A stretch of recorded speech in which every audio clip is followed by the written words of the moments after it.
Hello everyone, thanks for tuning into today's video. So in the GWV Sunday Round-Up for today's video, we're going to have a look at this and that. I'm going to start off with the climate averages for May from the UK Met Office. We'll have a look at sea surface temperature anomalies, see what's going on with ENSO in Pacific Ocean. Also got May's QBO number in, and we'll have a look at weather for the next couple of weeks as well. Very warm still at the moment, and it looks like it'll be staying warm for the next few days, but there are signs for change as we head up towards the middle part of June. It looks like it will start to turn a bit cooler and also rather more unsettled as well. We have been talking about a change to cooler and more unsettled conditions for a time anyway through the middle part of June. Not sure how long it will last. May quite quickly get ourselves back to high pressure, but certainly a bit of a change on the way in around a week or so's time. So I'll tweet you through all of that towards the end of the video. Just say we'll have the second update for Le Mans coming up this evening sometime, probably around 7 or 8 o'clock. So if you're interested in that, I'll have that coming up for you this evening. But we'll start by having a look at the climate averages from the UK Met Office. So May was a very warm month. I'm sure you've heard this already. We did cover it in the June month-ahead forecast that we released yesterday. Did a bit of a mistake in that, so I'll go through that in a second. But these are the temperature anomalies for May 2018, set against 61 to 1990. You see the UK is bathed in those red colours, so it was a significantly warmer than average month. Warmest places were through the spine of the country, up through central southern England, through the Midlands, into northern England, and also across much of Scotland, where we had temperatures going above 2 degrees above average, set against 61 to 1990. If we compare it to a more modern average, like 81 to 2010, which is a warmer overall temperature average, it still comes out significantly warmer than average for May 2018. Not quite as big an anomaly as we have set against 61 to 990, but even so, most parts of the country around a couple of degrees warmer than average. So it was a very warm month indeed. Now, there was a mistake in the June month-ahead forecast in terms of rainfall. So, I showed you this chart, which is not an anomaly chart. This is the actual rainfall amounts that fell across the country during May 2018. So, you see that for many central northern parts of the country, it was a very dry month with around 25 to 50 millimetres of rain falling across northern England and much of Scotland. Also down across the southeast, parts of East Anglia, having just 0 to 25 millimetres as well. But there was a wetter sort of swathe, which is from Wales through to the Midlands, and there we have 75 to up to 100 millimetres of rain falling during May, and that's primarily down to thunderstorms, and particularly thunderstorms that occurred in the final days of the month. So this is how the actual anomaly looks, rainfall anomaly, set against 61 to 1990. And so you see that for many central and northern parts of the country, it was substantially drier than average month, with our anomaly between around 50 to 20% of average in one or two places. But down across central southern parts of England and Wales, it was a rather wetter month, with most places coming out around 100% of average, so close to average, and one or two very specific places, particularly through West Wales and into parts of Midlands, actually coming out quite a bit above average with the rainfall. 150 to 175% of average, which tells us that there's a lot of regional variation down to thunderstorms, but overall the south was a little bit wetter, interestingly, than the north, and the same is true if we have a look at the 81 2010 averages. Again, we see central northern parts of the country come out drier than average, but it's wetter down in the south, albeit most parts of the south only come out with average rainfall, but a few specific areas, particularly through the Midlands, come out quite a bit above average, and that again is down to regional variation caused by those torrential downpours and localised thunderstorms. We can also just have a look at sunshine, so we'll just have a quick look at that, because it was a very sunny month indeed. So again, this is how the sunshine duration looks in terms of the averages. We see most parts of the country came out with significantly above average sunshine. One or two places through the central swathe of the country getting over 150% of their average sunshine. I believe it was the sunniest May on record. Quite a few places records only go back to 1929 though. So it was a classic sort of warm and sunny May. Very dry in the north. In the south it was a little bit wetter due to those localised downpours and thunderstorms too. And June is off to a very warm start as well. We only have 1 day's CET in for June, but look at this, it currently stands for the first day of June at 18.7 degrees, which is almost, not quite, but almost 6 degrees above average just for the first day of June. Now, obviously, that's going to stay pretty high over the next few days. It might not stay at that sort of level, but it will stay pretty high over the next few days. But it probably starts to drop back quite a bit as we get to through to the second week of June and then go into the middle part of the month, which is looking rather cooler. But certainly the first day of June was very, very hot day indeed.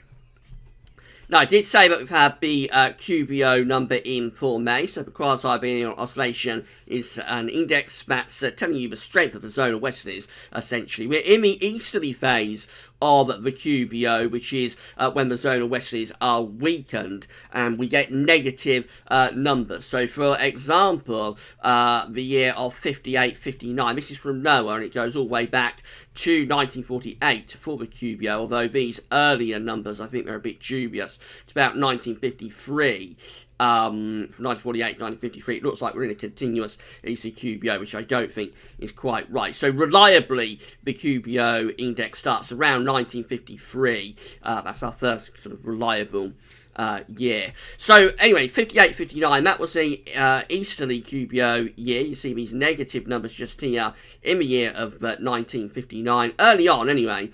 And then it reversed and went into the westerly phase of the quasi-biennial oscillation in the second half of 1959. So let's come down to our current year, which of course is 2018, just here. And we start the year of 2018 in January with a very negative minus 19.02. That's a strong ECQBO month indeed, and we continue to see these strong ECQBO months through the past few months. So that's February, that's March, that's April coming out at minus 21.41, and this is May coming out at minus 24.23. So the ECQBO is continuing to strengthen, and it's a very strong ECQBO that we've got going on right now. And when we did the summer forecast, we did say that ECQBO is likely to remain with us for the summer. I think this summer will be an easterly QBO summer. So as we go through to June's number, which will be placed there, and July's and August, I think all three of those will come out very negative. Albeit by August, we're probably going to start to see that negativity just begin to ease back a little bit, but it won't be going into a westerly phase of the QBO, I don't think, until much later on into the year. And at the moment, as I say, the ECQBO is continuing to strengthen. Not much sign of a westerly QBO at all. You never know until you actually go into a phase of the QBO when you're going to go into it. So, for example, in 2012, we actually stayed in an ECQBO right the way through the year, from start to finish. The whole year of 2012 was ECQBO, and the ECQBO began during the summer of 2011. ECQBO didn't really end until sort of spring of 2013. So that's a very long ECQBO. So you would expect we'll begin to transition to Westerly QBO by the autumn, towards the end of the year, but no guarantee. We may stay in an ECQBO all year, but I would suspect we will see the switch back to a westerly QBO and a strengthening of the zonal westerlies certainly by the time we get through to the last 2 or 3 months of the year. But for the summer, I think we will remain in the EC phase of the QBO. By the way, no solar tracker today, and actually nothing on solar activity. We're going to give it a rest this week because we have got Solar Sunday coming up next week. A week today, we've got only our second Solar Sunday of the year, so that could be really quite interesting. So we thought we'd hold back on the solar stuff for today. This is the sea surface temperature anomalies from Noaa. So just have a look at what the oceans are doing. This is from last week. We did last week's Sunday Roundup. Excuse me. And there's 3 areas that we are specifically interested in, which is the ENSO region, excuse me again, which is over here, and the northern part of the Pacific Ocean, which is up there, and then of course over in the Atlantic over there. So let's deal with ENSO first of all. As I say, this is how things were looking last week. This is how things are looking for this week.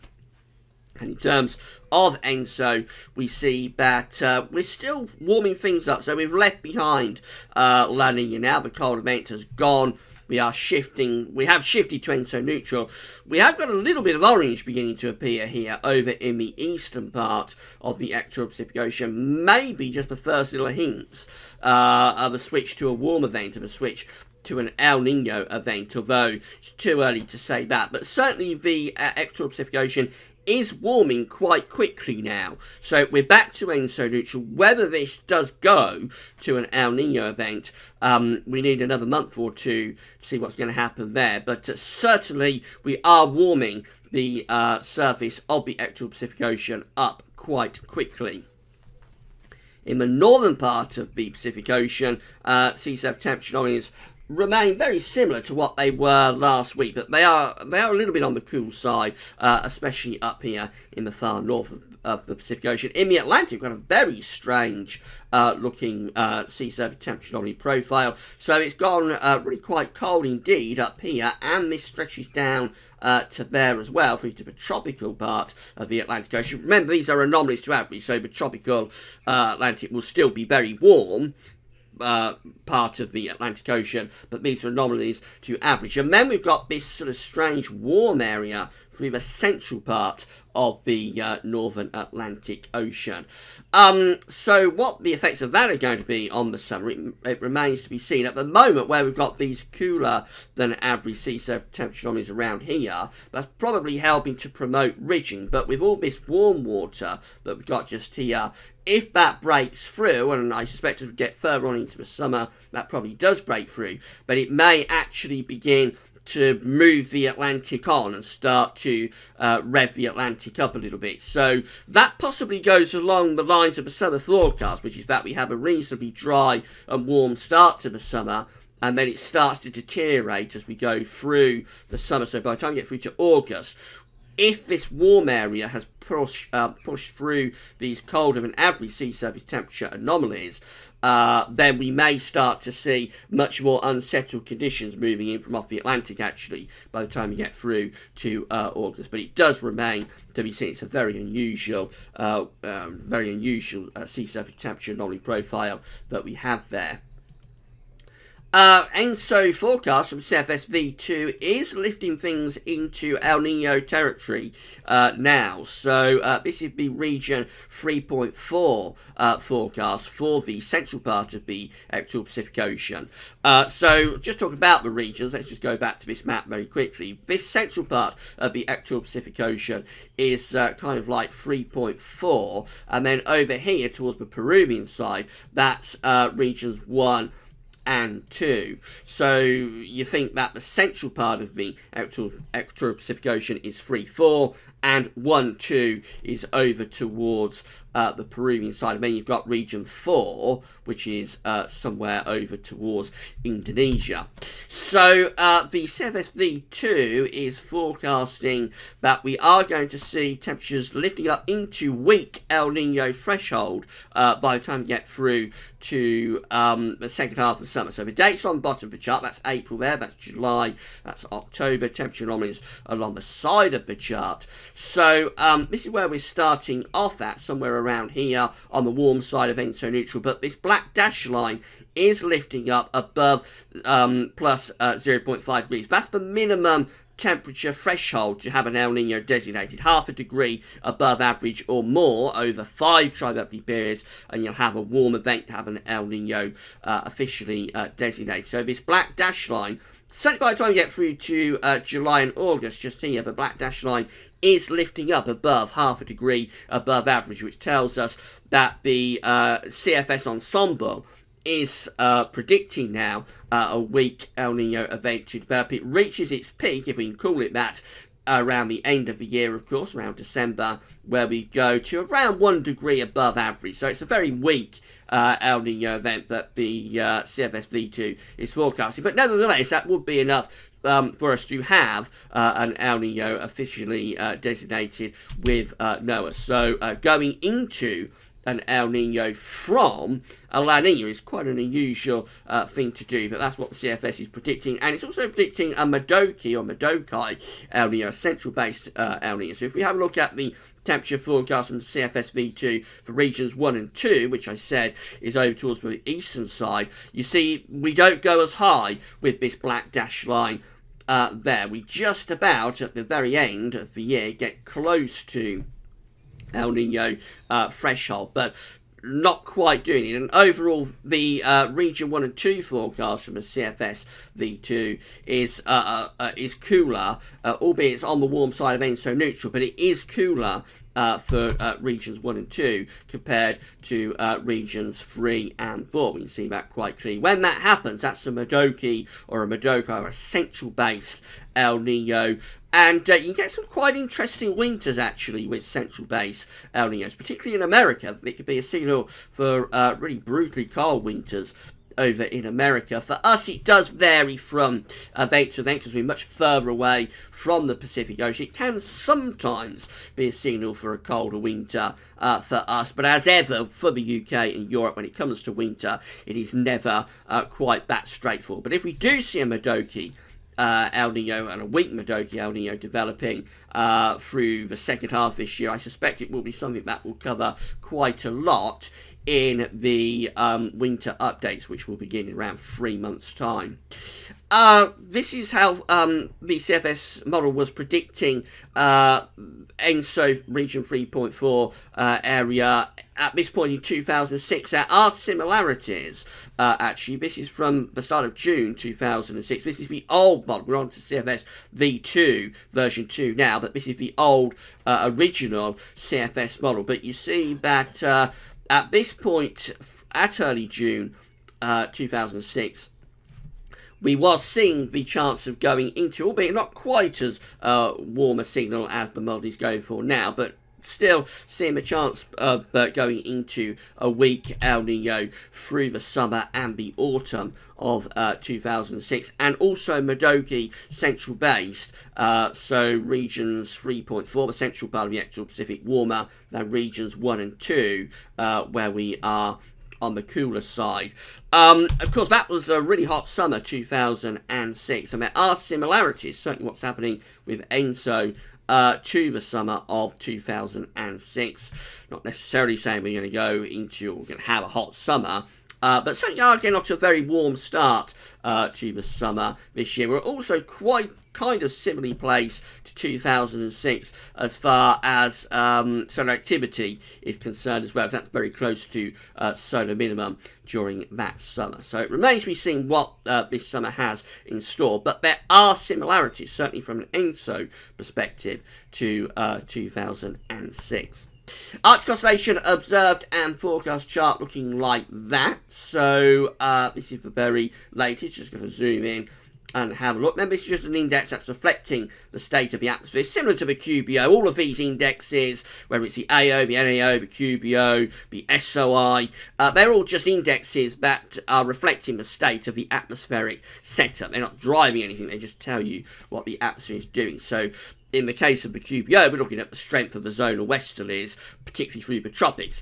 But as far as the Arctic oscillation is concerned, we're looking at the pattern over the Arctic. So when the Arctic oscillation is negative, you'll have high pressure, have blocking over the Arctic. And when the Arctic oscillation is positive, you tend to have low pressure up over the Arctic. In the summer this is more of a thing to look at in winter, really. But in the summer, a negative Arctic oscillation can sometimes be a signal for quite a poor summer for the UK and for Europe, because if you've got a high pressure system over Arctic, particularly if it's centred around Greenland, you'll tend to get low pressure underneath it.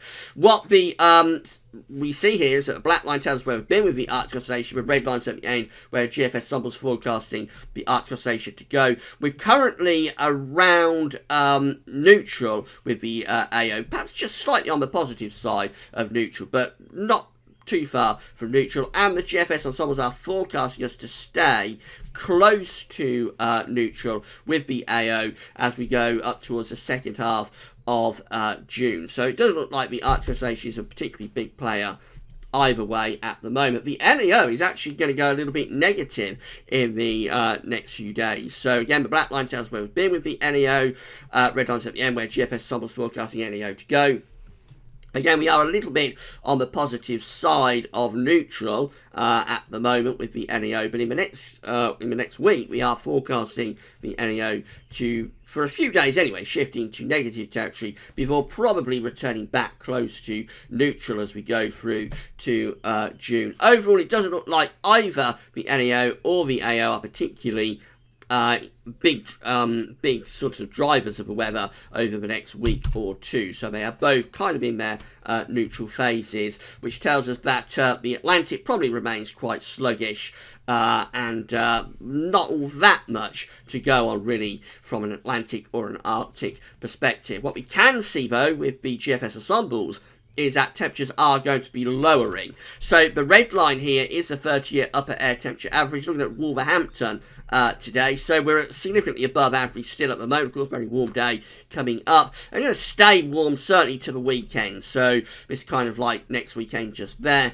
And temperatures are warm going into next weekend, but very, very gradually we do see over next weekend, particularly into the following week, we see temperatures are lowering, returning back to the red line. So after this very long run of warm weather that we've had, it does look as though a cool down, looks as though a cool down is coming up to the middle part of June. We always expect, we've been talking about this quite a bit, particularly in relation to the longer range updates, the ECM WF 30-day updates we've been doing for the past couple of weeks. We always expected, as ECM was predicting this, that we would go into a more unsettled and cooler phase for the middle part of June. We are seeing quite a bit of evidence of that beginning to stack up now. Far as precipitation is concerned, lots of dry weather coming up until the end of the week and the weekend, when we do start to get some rainfall spikes coming back, and those increasing as we go into the middle part of June. Not a desperately wet period being forecast there at all, but certainly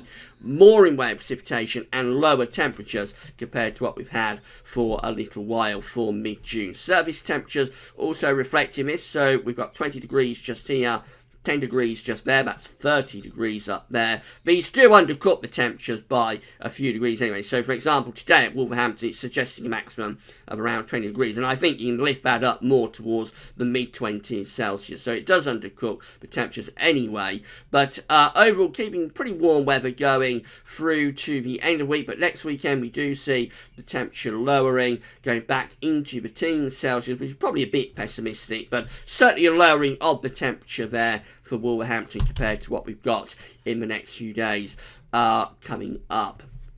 So how does this happen? This is the GFS forecast for Thursday. When we're still in a warm air mass, we've still got high pressure very close to the country. Everything is very slack. Nothing is being pushed through the jet stream. It looks really weak and disorganised still, and that continues through to Friday as well. So up to next weekend, it's staying warm to very warm. Over next weekend, we get this little bit of a ridge extending in from off the Atlantic, so we continue to have a lot of dry weather through to next weekend too. But the winds are just beginning to pull back into the west, just starting to see those westerlies returning a little bit, and then that really starts to pick up as we go through to the following week. So this is Monday 11th of June, a week tomorrow, where we are then starting to return to a genuinely westerly sort of flow, and that continues up to day 10. This is Wednesday the 13th of June, where we're back into a proper westerly, and we have actually got quite a deep area of low pressure developing to the west of the country. So that would be a real change compared to anything we've had for a long time. That's a proper spell of wet and windy weather starting to move in from off the Atlantic as we move into the middle part of June. So that's on Thursday the 14th of June. Just a little bit beyond day 10, does look very unsettled. Low pressure is centred over Scotland. We've got a strong westerly wind coming through. It'd be pretty wet and windy. That is a definite return of the westerlies. However, it's not very long at all before the GFS is hinting that we're trying to build high pressure from the Azores again. So this is Sunday the 17th of June, and already we're trying to get this ridge extending back up from the Azores, and we finish up on this GFS run looking like that, trying to return back to high pressure again with this ridge forming across central parts of Europe. So it does look as though mid-June will go into a more unsettled phase, and a cooler phase, but how long it lasts, I think that is open to quite a bit of doubt. It definitely looks as though the GFS is already trying to shift us back to high pressure from the Azores just a little bit beyond the middle of June. ECMWF looks like that, so we continue with these very slack weather patterns through to next weekend. That's how we look as we go, so we've gone backwards, so we'll go forwards. That's how we look as we go into next weekend, and still looking very sort of slack with the ECMWF indeed. Atlantic is struggling to break through actually there compared to what the GFS is doing. We go up to day 10 and we look like that. No real breakthrough from the Atlantic. So even this more westerly phase through the middle part of June, models are in disagreement about it actually. That still looks fairly anticyclonic even up to day 10, and still quite warm with the upper air temperatures as well. So we have got disagreements there just how quickly the Atlantic will break through. It's possible the GFS is going a bit over the top for breaking the Atlantic through, but we'll wait and see on that. We are expecting a more unsettled and cooler phase for mid-June. Probably doesn't last too long. For GM finally looking like this, so again we've got the ridge up to the north and the east of the country through to the end of the week. That looks quite thundery for Friday with that little area of low pressure down to the southwest. Next weekend and into the following week looking like that. So by day 10 it looks like we are trying to break this ridge down and move this area of low pressure in from the west. If we could roll on another couple of days or another day or so with GM, which we can't, but if we could, I suspect we would see this low pressure moving in from the Atlantic, bringing us a spell of wet and windy weather for the middle part of June. But it is taking its time to break the westerlies through. So the GFS actually looks a little bit isolated with its idea of breaking through the westerlies starting next weekend. The other two models are delaying that breakthrough. The GM probably by day 10 you would say it is almost breaking the Atlantic through, but that's a long way off and we'll have to wait and see how that plays out. As I say, we are expecting a cooler and more unsettled phase for mid-June. So we'll just wait and see. I don't think if it does break through, I don't think the Atlantic will last all that long before we're back to the Azores high. The early part of summer has always, from our summer analogues, been suggested to be the warmest and driest phase of the summer. And then the deterioration, albeit we are very unsure how extensive that deterioration is, but the deterioration is expected to start in July and progress through to August. That's always been the idea within the summer analogue. So we should wait and see how long any unsettled phase through the middle part of June lasts for. Right, so that's your Sunday Roundup done and dusted. It's been a bit of an extended one today, quite a lot to talk about. I hope you found it interesting and informative. Thanks very much for tuning in. As I say, next week we've got Solar Sunday, so I'm not sure if we'll have a Sunday Roundup next week. Actually, we might just do Solar Sunday, but of course I'll keep you informed over the week. That's all for now. Thanks for watching.